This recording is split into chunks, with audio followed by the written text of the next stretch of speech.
2500 আৰু 2700 টকাৰ গ্ৰেড পেটো আমি কিয় পাইছিল? কাৰণ ফৰ্থ পে কমিশনত আমাৰ সন্মিলনীৰ নেতাসকলে সেই সময়ৰ নেতাসকলে পে কমিশনক ডিমান্ড কৰিছিল যে আমাৰ প্ৰাথমিক বিদ্যালয়ত থকা ডিগ্ৰী পাছ মানুহকেইটাক কিবা এটা দিব লাগে। তেতিয়া গ্ৰেড পেৰ ধাৰণা নাছিল, কৈছিল যে কিবা এটা দিব লাগে যাতে ভৱিষ্যতে প্ৰাথমিক বিদ্যালয়ত ডিগ্ৰী পাছ ল'ৰা ছোৱালীবিলাকে চাকৰি কৰিবৰ ইচ্ছা প্ৰকাশ কৰে। ফৰ্থ পে কমিশনত আমি নাপালো। ফিফথ পে কমিশনত আকৌ ডিমান্ড কৰা হ'ল।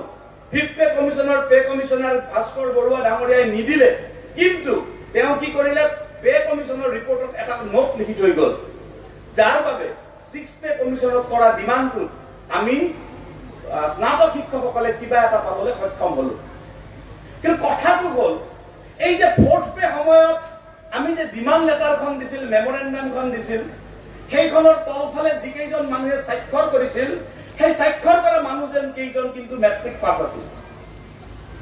মেট্ৰিক পাছ কৰা মানুহ কেইজনে ডিগ্ৰী পাছ কৰা মানুহ কেইজনৰ কাৰণে পইচা বিচাৰি পে কমিশনত আপিল কৰিছিল, যাৰ কাৰণে আমি আজি এই কথাখিনি পাবলৈ সক্ষম হৈছো।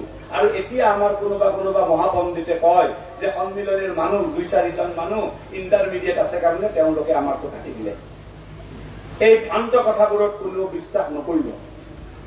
আমি স্পষ্টভাৱে কৈছো, ৰাজ্য চৰকাৰক আমি সন্মান কৰোৱাব লাগিব, তাৰ কাৰণে আমি সকলোৱে একত্ৰিত হৈ যুদ্ধ কৰিম। দিয়া হৈছিল 510 টকা। অসম ৰাজ্যিক প্ৰাথমিক শিক্ষক সন্মিলনীয়ে সেই সময়ত জোৰদাৰ আন্দোলন কৰিছিল, আৰু সেই আন্দোলনত সেই সময়ৰ শিক্ষামন্ত্ৰী বৃন্দাবন গোস্বামী ডাঙৰীয়া সৈমান হৈছিল, আৰু দুইটা স্কেল লগাই আমাক 525 টকাৰ স্কেল ধাৰ্য কৰিছিল। সেই সময়ত যদি 525 টকাৰ স্কেলটো আমি নাপালোহেঁতেন, আমি 1185 নাপালোহেঁতেন, 1185 নাপালে 3130 নাপালোহেঁতেন, 3130 নাপালে 5200 নাপালোহেঁতেন, বা 14000 টকা নাপালোহেঁতেন। সেইবাবে আমি প্ৰতিজন প্ৰাথমিক বিদ্যালয়ৰ শিক্ষক আমি কৃতজ্ঞ হৈ থকাটো উচিত। অদূৰ ভৱিষ্যতলৈ যিমান এপইণ্টমেণ্ট হ'ব, সকলোৱে সেই সময়ত কৰা সেই সুবিধাটো আমি ভোগ কৰিব পাৰিম।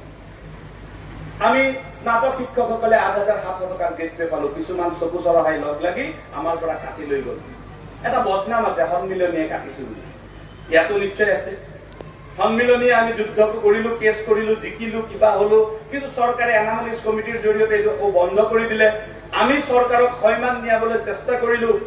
চৰকাৰৰ সেই বিষয়াসকলে কয় যে আপোনাৰ আমাৰ পোষ্ট বিলাক হল ইণ্টাৰমিডিয়েট পোষ্ট, গতিকে আমি হেৰি পাব নোৱাৰো, গ্ৰেজুৱেট সকলৰ গ্ৰেড পেটো আমি পাব নোৱাৰো বুলি তেওঁলোকৰ যুক্তি। আমি চৰকাৰ